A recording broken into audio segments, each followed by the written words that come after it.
तो चलिए आज ना बचपन की उन गर्मियों की छुट्टियों को फिर से याद करते हैं। ये एक ऐसी कहानी है जो शायद हम सबकी कहानी है, एक आम भारतीय गर्मी की छुट्टियों की कहानी जो किसी को हंसाएगी तो किसी को अपना बीता हुआ कल याद दिलाएगी। तो कहानी शुरू होती है 9वीं क्लास के फाइनल एग्जाम के आखिरी दिन से। सोचिए, वो खुशी, वो आजादी का एहसास कि बस अब छुट्टियां। लेकिन ये सारी खुशी बस कुछ ही पलों की थी जब एक टीचर ने आकर ये अनाउंसमेंट कर दिया। टीचर ने समझाया कि गुड न्यूज क्या है। अरे भाई, अब सब 10वीं में जा रहे हैं, मतलब बोर्ड एग्जाम्स, और बोर्ड पर चढ़ने के लिए सबको स्पेशल ट्रेनिंग तो चाहिए ही होगी ना, है ना। और वो ट्रेनिंग कब से शुरू हो रही है? अगले ही दिन से। अब छुट्टियों का सपना तो समझिए टूट ही गया।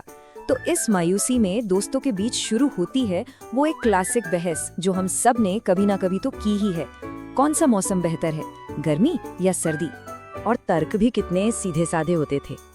टीम सर्दी का कहना था, यार ठंड लगे तो बस एक कंबल ओढ़ लो, बात खत्म। जिसके जवाब में टीम गर्मी वाले कहते, और गर्मी लगे तो पंखा चला लो। लेकिन इस पर एक ही जवाब आता था, लेकिन लाइट चली गई तो खैर, जैसे तैसे वो ट्रेनिंग भी खत्म हुई और आखिरकार असली वाली छुट्टियां शुरू हो ही गई। और छुट्टियों का पहला पड़ाव कहाँ होता है? बिल्कुल सही, सबका पसंदीदा ठिकाना, नानी के यहाँ। और नानी का घर मतलब ढेर सारे रिश्तेदार और कुछ थोड़े से शर्मिंदा करने वाले पल। याद है ना, जब कोई ना कोई अंकल सबके बीच में ही टोक देते थे, बेटा ठीक से बैठो, या बड़ों के बीच में नहीं बोलते। बस कुछ वैसा ही यहाँ भी हुआ। इसके बाद शुरू होता है छुट्टियों का अगला चैप्टर, यानी हॉबी क्लासेस। और सबसे पहले डांस सीखने का भूत सवार हुआ।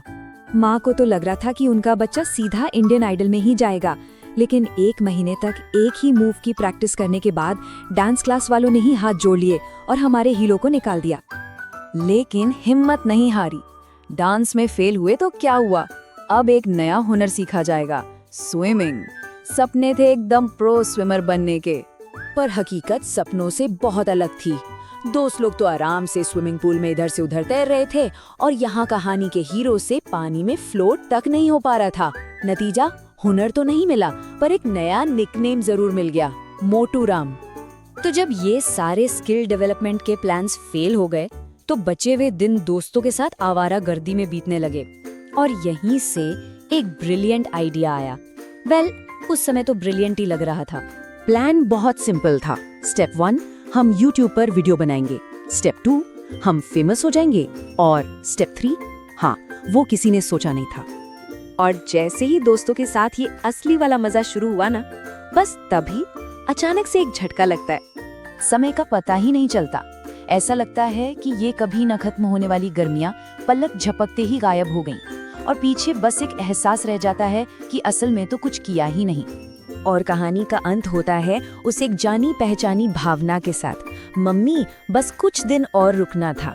शायद छुट्टियों का मतलब यही होता है, कुछ नया सीखना या मशहूर होना नहीं, बल्कि ये छोटी छोटी असफलताएं और दोस्तों के साथ बिताए हुए वो बेकार के पल, यही तो यादें बनती हैं।